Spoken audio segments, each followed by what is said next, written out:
उत्तराखंड के घने पहाड़ों के बीच बसा है एक गांव, कालवन, जहां एक मंदिर है, इतना पुराना कि उसकी दीवारें टूट चुकी हैं और उसकी घंटियां सिर्फ रात में बजती हैं, अपने आप। लोग कहते हैं जो वहां रात को गया वो कभी वापस नहीं आया। लेकिन ये कहानी डर की नहीं है। ये कहानी है उस शक्ति की जो तब भी बचा लेती है जब हम उसे मानते नहीं। उस शक्ति का रूप जिसकी चार भुजाएं हैं, जिनके हाथों में चक्र, गदा, शंख और कमल है, जिनकी आंखों में तेज है और चेहरे पर करुणा। एक ब्लॉगर जो मौत के दरवाजे तक गया लेकिन उसे जीवन मिला उस ईश्वर की कृपा से। ये कहानी है कालवन मंदिर की, जहां भगवान खुद प्रकट हुए और काल को समाप्त किया। उत्तराखंड के पहाड़ों के बीच एक छोटा सा गांव है, कालवन। वहां एक पुराना मंदिर है, टूटी फूटी दीवारों वाला, जंग लगी घंटियों से भरा। और उस जगह को लेकर एक बात मशहूर है, जो वहां रात को गया वो कभी वापस नहीं आया। अमित नाम का एक युवक, शहर का रहने वाला, ट्रैवल ब्लॉगर है। उसे डर जैसी चीजों पर हंसी आती है। उसे ये सब ड्रामा लगता है। जब उसने सोशल मीडिया पर कालवन मंदिर के बारे में सुना, जहां कोई शूट करने नहीं जाता, तो बस उसने फैसला कर लिया, अब तो वहीं शूट करूंगा। गांव पहुंचा तो वहां के लोग उसे अजीब नजरों से देख रहे थे। एक बूढ़ा बाबा उसके पास आया और बोला, बेटा, उस मंदिर में रात मत बिताना।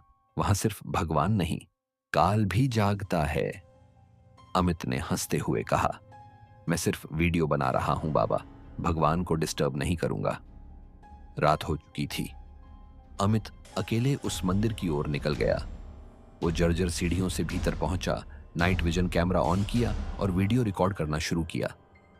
गहरी रात में मंदिर की घंटियां अपने आप बजने लगीं, दीवारों पर काली परछाइयां दौड़ने लगीं और तभी मंदिर के फर्श पर किसी के कदमों की आवाज गूंजने लगी। टप टप टप। वो पलटा, कोई नहीं। फिर अचानक उसके कैमरे की स्क्रीन ब्लैक हो गई और तभी एक बेहद डरावनी भारी आवाज गूंजती है, जो बिना श्रद्धा के आया है वो अब मेरा अंश बनेगा। अमित डर के मारे पीछे हटता है और तभी अंधेरे से निकलती है एक काली आकृति, लंबी झुकी हुई जलती हुई आंखें, आधा जला चेहरा और लाशों जैसी सड़ती बदबू। वो आत्मा अमित की ओर झपटती है और उसका गला कसने लगती है। अमित जमीन पर गिर जाता है, उसकी आंखें उलटने लगती हैं। वो छटपटाता है, चीखता है, कोई है, कोई बचाओ। और तभी मंदिर में एक तेज प्रकाश फैलता है, ऐसा प्रकाश जो आंखों को नहीं जलाता, आत्मा को छूता है। शंख की आवाज गूंजती है, हवा थम जाती है। मंदिर की मूर्ति से दिव्य प्रकाश निकलता है। उस प्रकाश के बीच एक तेजस्वी स्वर गूंजता है, जहां श्रद्धा नहीं होती वहां भी मेरी करुणा होती है।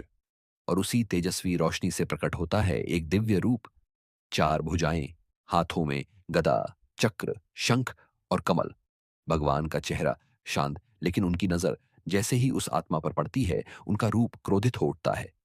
वे चक्र उठाते हैं और एक पल में वो आत्मा चीखती है, जलती है और राख बनकर बिखर जाती है।